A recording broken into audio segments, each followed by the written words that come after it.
I'm Elliot Kleinberg, and this is Something Went Horribly Wrong, a blog about bad writing and how to fix it. Segment 25, Disqualifiers, Part 3, Anatomy. You don't have to be a doctor to write about the human body, but don't make stupid mistakes. One we see every day is stomach. Almost every reference to it in literature and news reports is wrong. Your stomach is just above the center line of your torso. It's next to your liver and just below your lungs and heart. And yet, time and time again, people point to the area around the belly button and call it the stomach. Punched in the stomach, shot in the stomach, stomach ache.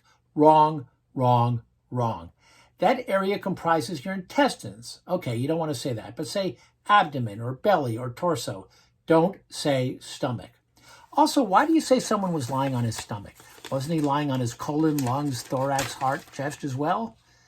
Also, if you are writing fiction, you have to decide whether you want to deal in medical fantasy or be accurate. If it's the latter, get it right.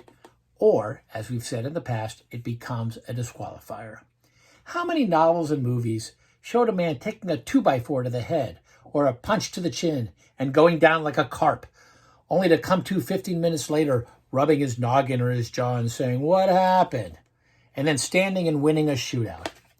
In reality, either of those attacks would have caused serious or even fatal injuries. And while we're on the subject of shooting, if you ever get a chance and you have the stomach for it, see, I'm talking about stomach again, look at actual emergency room photos of a bullet wound. Yeah. In the movies, a guy gets it in the gut, not stomach, and no blood or gore comes out. Also, guys get shot and keep fighting. Try it sometime.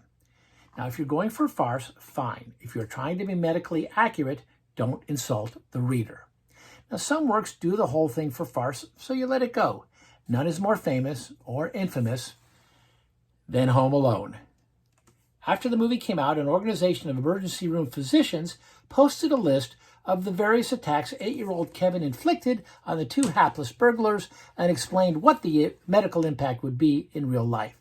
Here's a partial list. Iron to face, probable concussion, possible loss of vision, possible fracture of the base of the skull. Red hot doorknob, second-degree burns. Partly filled paint bucket to the face, concussion, broken nose, fractured skull.